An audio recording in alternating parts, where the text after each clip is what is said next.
રાધે રાધે. હું સુશ્રી આશાજુ આપ સૌનું ફરીથી એકવાર સ્વાગત કરું છું. તો બ્રજ વૃંદાવનથી શ્રી બાંકે બિહારી લાલની પરમ કૃપાથી એવં અમારા શ્રી જગતગુરુતમ શ્રી કૃપાલુજી મહારાજજીની પરમ કૃપાથી આપના ગોકુળિયા ગોંડલ ગામમાં શ્રીમદ ભાગવત સપ્તાહના પારાયણ માટે આવેલ છું. અને આ ગીતા જ્ઞાની અર્જુનને પણ એ એક સ્થિરતા દેવડાવવાવાળો એવો આપણો આ ગ્રંથ છે શ્રીમદ ભાગવત મહાપુરાણ.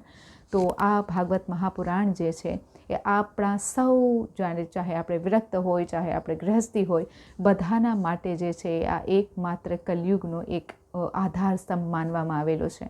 અને આ તમામ શાસ્ત્રો વેદોનો એક નિષ્કર્ષ છે, એક સાર છે કે એના માટે આપણે હિન્દુ ધર્મ સનાતન પ્રેમી જનતાએ આટલા બધા 4 વેદને ફફોસવાની કે 18 પુરાણને આપણે તપાસવાની કોઈ જરૂર નથી. આ બધાનો જો આપણે સાર જોતો હોય તો આપણે શ્રીમદ ભાગવત મહાપુરાણ સાંભળવી જોઈએ.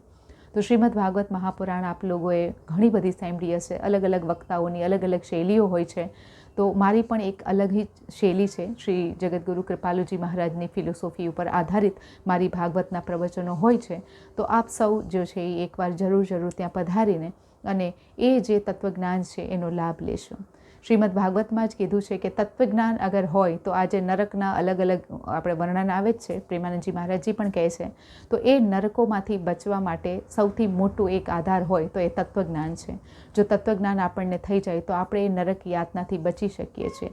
એ વિસ્તારથી હું આ 7 દિવસમાં સમજાવીશ કઈ રીતે થઈ શકે છે. સંસારમાં રહીને ભક્તિ આપણે કઈ રીતે પ્રાપ્ત કરી શકીએ છીએ, કઈ રીતે ભગવાનની પ્રાપ્તિ આપણને થઈ શકે છે. અને ઇઝીલી કોઈ પણ કાર્યને આપણે, કોઈ પણ કર્તવ્ય કર્મને વગર મૂકીએ આપણે સરળતાથી જે છે એ ભગવત પ્રાપ્તિ કઈ રીતે કરી શકીએ છીએ 7 દિવસમાં મારે એ જ જે છે એ વિસ્તારપૂર્વક સમજાવવાનું હોય છે. તો આપ સૌને ફરી હાર્દિક નિમંત્રણ છે કે આપ એ કથામાં જરૂર પધારો. આપણા શ્રી ખોડલધામના ટ્રસ્ટી અને ગોંડલના અગ્રણી ઉદ્યોગપતિ સેવાભાવી શ્રી મેહુલભાઈ ખાખરિયા તથા તેમના નાના ભાઈ અમિતભાઈ ખાખરિયા તથા MM ચેરિટેબલ ટ્રસ્ટ ગોંડલના તમામ ભાઈ બહેનો પધારવાના છે. તો આપ સૌ હિન્દુ સનાતન વૈદિક ધર્મ પ્રેમી ગોંડલની જનતાને ભાવભર્યું આમંત્રણ છે કે આપ સૌ પણ પધારશો. જય શ્રી રાધે.